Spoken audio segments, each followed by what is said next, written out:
ఒకసారి యావత్తు తెలంగాణ సమాజం కూడా ఆలోచించాలి. ఎందుకంటే తెలంగాణ ప్రాంత ప్రజలారా వాస్తవాలు ఏంటి అనేది కూడా మనం ఆలోచించాలి. నిజానికి ఇక్కడ జరుగుతున్న పరిణామాలు ఏంటి, వాస్తవం ఏంటి అనేది ఒకసారి చూద్దాం. ఇక్కడ తెలంగాణ యావత్తు సమాజం కూడా చాలా బాధాకరమైన విషయం. ఎందుకంటే ఈరోజు తెలంగాణ రాష్ట్ర రాజకీయాలలో జరుగుతున్న ఒక పరిణామానికి సంబంధించి ఇప్పటి వరకు ఒక రాష్ట్ర ముఖ్యమంత్రికి సంబంధించి ఇలాంటి పరిణామం చోటు చేసుకుంటుందా, ముఖ్యమంత్రి ఇలాంటి పనులు చేస్తారా అనే అంశానికి సంబంధించి మనం ఎప్పుడూ చూడలేదు. కానీ ఇప్పుడు చూడాల్సిన పరిస్థితి ఏర్పడుతుంది. ఏం జరిగింది అనేది ఒకసారి చూడండి. రేవంత్ను తిట్టాడని దళిత రైతు వెంకటయ్య అరెస్ట్, అన్నంపల్లెం గుంజేసి మరీ అరెస్ట్ చేసిన పరిస్థితి కనబడుతుంది. ఒక్కసారి చూడండి. 77 ఏళ్ల వృద్ధుడిపై సర్కారు దౌర్జన్యం, భూమిని లాక్కోవడంతో మానుకోట రైతు ఆక్రోశం, సీఎంను తిట్టాడంటూ అక్రమ కేసు, అరెస్టు అంటూ కూడా ఇక్కడ చూస్తున్న పరిస్థితి కనబడుతుంది. ఇక్కడ ఒకసారి మీరు అందరూ కూడా చూడండి. ఈ ఫోటోలో కనబడుతున్న వృద్ధుడు తన యొక్క వయస్సు 77 సంవత్సరాలు.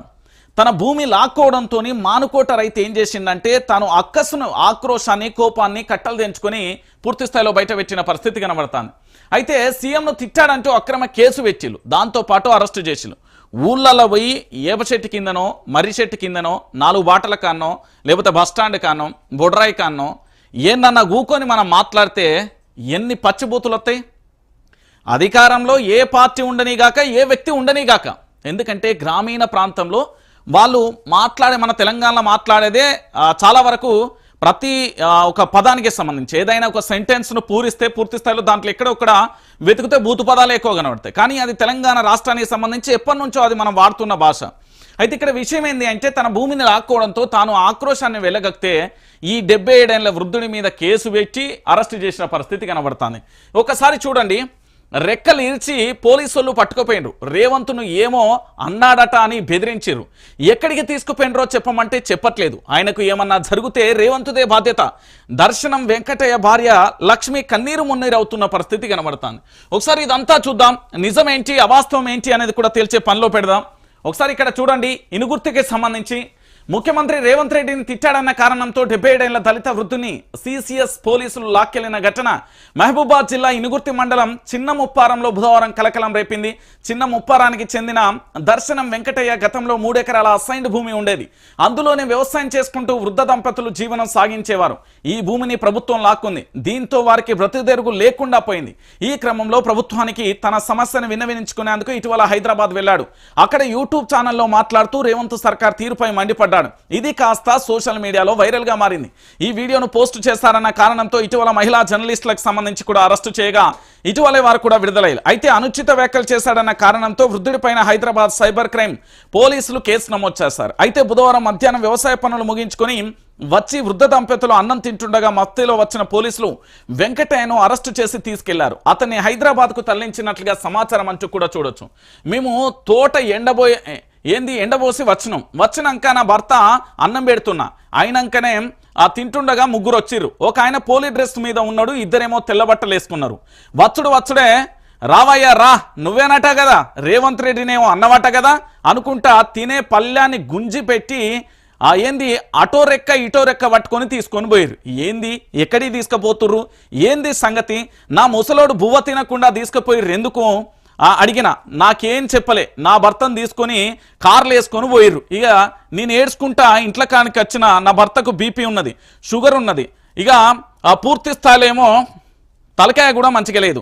ఆయనకి ఏదన్నా జరిగితే సర్కార్దే బాధ్యత, రేవంత్ రెడ్డే పెట్టుకోవాలి, నా భర్తను ఇంటికి తీసుకురండి అంటూ కూడా దర్శనం వెంకటయ్య భార్యకు సంబంధించి లక్ష్మి ఆవేదన. ఇక విషయం ఏంది అనేది కూడా నేను చెప్తా. ఇక్కడ మీరెవరు లక్ష్మిని చూస్తున్నారు. లక్ష్మితో పాటుగా ఇక్కడ మరొక విషయం ఏంటంటే పూర్తి స్థాయిలో కూడా మీరు ఆలోచించాల్సిన విషయం ఏంటంటే ఇక్కడ తెలంగాణ యావత్తు సమాజం కూడా ఆలోచించాలి. ఈయన పేరు ఏంది అంటే ఇక్కడ వీళ్ళ లక్ష్మికి సంబంధించి చూస్తారు కదా, ఈయన పేరు వెంకటయ్య.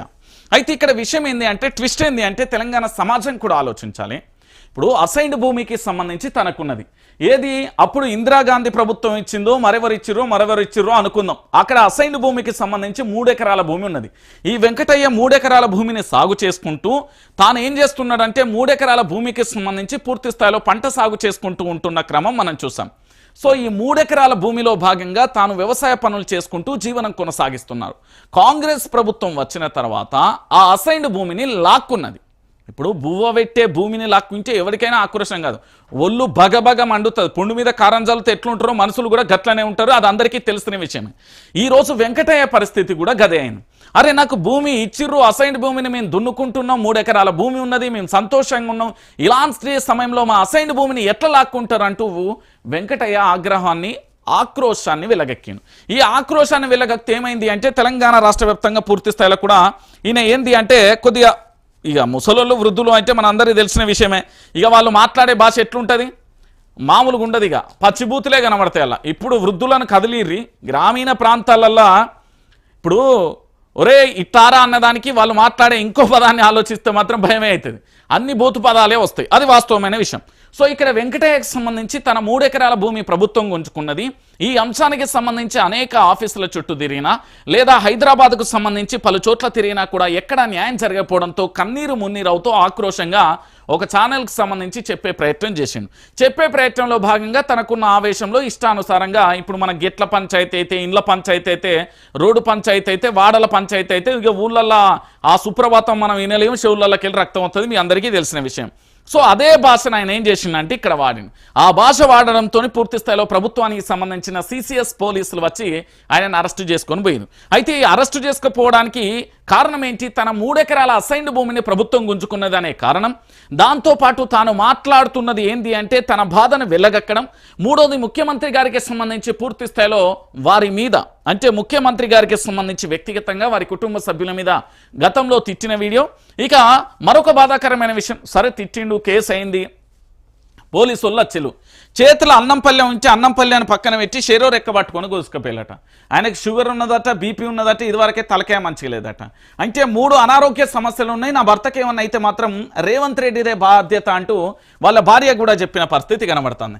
అంటే ఫైనల్గా ఇక్కడ ఏంది అంటే తెలంగాణ రాష్ట్రానికి సంబంధించి అంటే తెలంగాణ ప్రభుత్వానికి సంబంధించి కాంగ్రెస్ ప్రభుత్వం అధికారంలోకి వచ్చిన తర్వాత ఇక్కడ ఎవరు ప్రశ్నించినా ఎవరు మాట్లాడినా ఏం జరిగినా అల్టిమేట్గా అరెస్టులు అయితే, కేసులు అయితే లేదా జైళ్లకు తీసుకెళ్లే ప్రయత్నం చేస్తారు. ఇది ప్రస్తుతం తెలంగాణలో జరుగుతున్న నయా ట్రెండ్. ఏంది అంటే మాట్లాడితే అరెస్ట్, మాట్లాడితే కేసు అనేది ప్రస్తుతం జరుగుతున్న చర్చ. సో పూర్తి స్థాయిలో ఈ వెంకటయ్యకి సంబంధించి మొత్తానికి ఎక్కడున్నాడు ఏంటి అనేది వాళ్ళ కుటుంబ సభ్యులైతే కలవరపడుతున్నారు. వాళ్ళ కుటుంబ సభ్యులైతే ఆవేశాన్ని వెలగక్కుతున్న పరిస్థితి కనబడుతుంది. అయితే వాళ్ళ కుటుంబ సభ్యులకు సంబంధించి పూర్తి స్థాయిలో వాళ్ళు ఏం చేసిర్రు అంటే ఎట్లెట్లా ఎదురు చూస్తున్నారు అనేది కూడా ఒక్కసారి మనం చూసే ప్రయత్నం చేద్దాం. ఎందుకంటే వాళ్ళ కుటుంబ సభ్యులకు సంబంధించి పూర్తిగా కూడా వాళ్ళు తిరుగుతున్న పరిణామాన్ని కానీ లేదా వాళ్ళ కుటుంబ సభ్యులకు కానీ పూర్తిగా కూడా వాళ్ళు ఏం చేస్తున్నారు అంటే ఎక్కడికక్కడ పూర్తిగా కూడా తెలంగాణ రాష్ట్ర వ్యాప్తంగా కూడా ఆ ఫోటో వైరల్ అవుతున్న దృశ్యాలను మీరు చూసే ఉంటారు. ఇక ఇగో అర్ధరాత్రి ఇంటికడ ఈచిపెట్టిలు ఒకసారి వెంకటయ్యకు సంబంధించి ఒకసారి చూపించే ప్రయత్నం చేస్తా. వెంకటయ్య కుటుంబ సభ్యులకు సంబంధించి రైతును ముట్టుకుంటే ఏమవుతుంది అనేది మన ముఖ్యమంత్రి గారికి రాష్ట్ర ప్రభుత్వాలకు కూడా తెలవాలి. మరి రైతు అంటే అంత సులుకన్నా అంత కథనా ఏంది అనేది కూడా ఒకసారి చూడురు మీరు తెలంగాణ ప్రాంత బిడ్డలరా. అరే ఇంత దారుణంగా ఉంటుందా భయ్? తెలంగాణ రాష్ట్ర వ్యాప్తంగా పూర్తి స్థాయిలో కూడా వెంకటయ్య రైతుకు సంబంధించి నిన్న వాళ్ళ కుటుంబ సభ్యులకు సంబంధించి మీకు ఫోటో చూపెడతాయి. ఎందుకంటే వాళ్ళ కుటుంబ సభ్యులు ఎట్లా గలం కాడ కూకొని పల్లెటూర్లలో ఎట్లుంటాయండి, ఎటు తీసుకుపోయిల్లో ఏమో అని కలవరపడుతూ ఏంది ఆ గడపల మీద కూకొని కన్నీళ్లు మున్నీరైతూ కూర్చునే పరిస్థితి కనబడుతుంది. అంటే తెలంగాణ రాష్ట్ర వ్యాప్తంగా కూడా గదే జరిగిందనే విషయం మీ అందరికీ తెలిసిన విషయం. సో పూర్తి స్థాయిలో కూడా వెంకటయ్యకు సంబంధించి ఇక వెంకటయ్యను పూర్తి స్థాయిలో పోలీసులు ఎత్తుకెళ్ళిన తర్వాత వెంకటయ్య వచ్చిన దృశ్యాలను ఒకసారి చూద్దాం. ఎందుకంటే పూర్తిగా కూడా ఇప్పుడు అసైన్డ్ భూమిని తీసుకెళ్లిన తర్వాత ఎవరు కూడా పూర్తి స్థాయిలో ఊరుకోరు కదా. ఇగో చూడుర్రి, ఇగో దర్శనం వెంకటయ్య సేఫ్, అర్ధరాత్రి విడుదల చేసి దగ్గరుండి ఇంటి దగ్గర విడిచిపెట్టిన పోలీసులు అంటూ కూడా చెప్పిన పరిస్థితి కనబడుతుంది. ఇగో వాళ్ళ భార్య వాళ్ళ కుటుంబ సభ్యులకు సంబంధించి ఈ వెంకటయ్య కుటుంబ సభ్యులను ఒకసారి చూడుర్రి. ఇక వెంకటయ్య కుటుంబ సభ్యులు ఏంది అంటే కన్నీరు మున్నీరుగా విలపించరా వాళ్ళ ఇల్లు చూడుర్రి, వాళ్ళ చూడుర్రి ఒకసారి మీరే చూడు. ఏంది మన బస్తాలు అడ్డు పెట్టుకొని వాళ్ళ ఇళ్ళ దృశ్యాలను ఒకసారి మనందరం కూడా చూడాలి. ఎందుకంటే మానవత్వమైన కోణంలో అన్న చూడాలి వాళ్ళ పరిస్థితి ఏంది, వాళ్ళ భూమిని గుంజుకుంటే వాళ్ళ పరిస్థితి ఎట్లా బతకాలి, ఏం కథ అనేది కూడా ఒకసారి మనం ఆలోచించాలి. ఇప్పుడు రైతు ఆగ్రహంగా మాట్లాడిండు, ఆవేశంగా మాట్లాడిండు, పూర్తి స్థాయిలో కూడా రైతుకు సంబంధించి ఇష్టానుసారంగా మాట్లాడిండు అంటే రైతును ఎంత వేధించి ఉంటే, ఎంత బాధపడి ఉంటే, ఎంత తన గుండె రగిలి ఉంచి అనే మాటలు మాట్లాడతాడు అనేది కూడా సోషల్ మీడియాలో చక్కర్లు కొడుతున్నాయి. ఇక దీంతో పాటుగా నిన్న ఏం జరిగింది అంటే వాళ్ళ కుటుంబ సభ్యులకు సంబంధించి తన భర్త వస్తాడేమో అని గుమ్మం దగ్గర ఎదురు చూస్తున్న భార్య లక్ష్మి అంటూ కూడా చూడొచ్చు. ఇది వెంకటయ్య వాళ్ళ ఇల్లు అండి. ఒకసారి మీరు అందరూ కూడా చూడొచ్చు పూర్తి స్థాయిలో వాళ్ళ ఇల్లు పరిస్థితి, వాళ్ళ వాతావరణం ఎట్లున్నది అనేది ఒకసారి తెలంగాణ యావత్ సమాజం కూడా చూడాలి. ఇక చూడుర్రి వాళ్ళ పరిస్థితి, వాళ్ళ యొక్క ఇల్లు కానీ వాళ్ళ ఇతరత్ర కానీ ఒకసారి మీరే చూడుర్రి ఎంత దారుణమైన పరిస్థితి. దళిత వృద్ధుడు దర్శనం వెంకటయ్య 77 సంవత్సరాలు ఉంటాడు. ఆయన ఏదో ముఖ్యమంత్రి అన్నాడట, ఆయన అసైన్డ్ భూములకు సంబంధించి 3 ఎకరాల భూమి ప్రభుత్వం గుంజుకున్నదన్న కోపంతోనే ఆయన మాట్లాడండి. ఇక తన భర్త అత్తడని ఇగో ఇట్లా గల్మ దగ్గర కూకొని కన్నీరు మున్నీరై విలపిస్తున్న పరిస్థితి మనం చూస్తాం. అంటే తెలంగాణలో ప్రశ్నిస్తే కేసులేనా అనేది ఒకసారి ఆలోచించాలి. సరే తనను తప్పు మాట్లాడవచ్చు, వృద్ధ అయిన 77 సంవత్సరాల ముసలైన, ఇక ముసలైన మాట్లాడితే ఇప్పుడు నిన్న మొన్న ఒక కథ జరిగింది. పేరున్నోనికి ఒకటి, పేరులోనే ఇంకొకటి. మొన్న ఏదో నాట పూర్తి స్థాయిలో మనం చూస్తాం గేట్ దగ్గర నిల్చుంటే ఆయన పిలిపించి మాట్లాడతారు. కానీ తెలంగాణ రాష్ట్ర వ్యాప్తంగా కూడా ఈ మాట్లాడే పరిస్థితులు అయితే ఎక్కడ ఉండే, ప్రజల పక్షాన పూర్తి స్థాయిలో ప్రజలకు సంబంధించిన 3 ఎకరాల భూమిని గుంజుకుంటే దాన్ని మాట్లాడే పరిస్థితి ఉండదు. ఇంత దారుణమైన పరిస్థితిగా మీరు చూసిరు కదా. సో మొత్తానికి దర్శనం వెంకటయ్యకు సంబంధించిన వాళ్ళ ఇల్లు అండి ఇది. సో ఆయన పూర్తి స్థాయిలో ఆయన 3 ఎకరాల అసైన్డ్ భూమిని గుంజుకుంటే ముఖ్యమంత్రి గారిని ఒక యూట్యూబ్ ఛానల్లో ఆయన తిట్టడం కారణంగా సిసిఎస్ పోలీసులకు సంబంధించి కేసు నమోదు చేసుకొని తీసుకెళ్లిన తర్వాత మళ్ళీ దళిత రైతు కావడంతో పూర్తి స్థాయిలో దగ్గర నుండి ఇడిచిపెట్టిన పరిస్థితి అయితే చూస్తారు. మరి దీంట్లో ఏం జరిగింది అనేది కూడా మనకు కూడా తెలియదు. వాళ్ళు పోలీసులు ఏమైనా వివరణ ఇస్తే చూసే ప్రయత్నం అయితే చేద్దాం. ఇక దాంతో పాటుగా ఇక ఇంకొక అంశాన్ని చూడాలి. ఇక చూడండి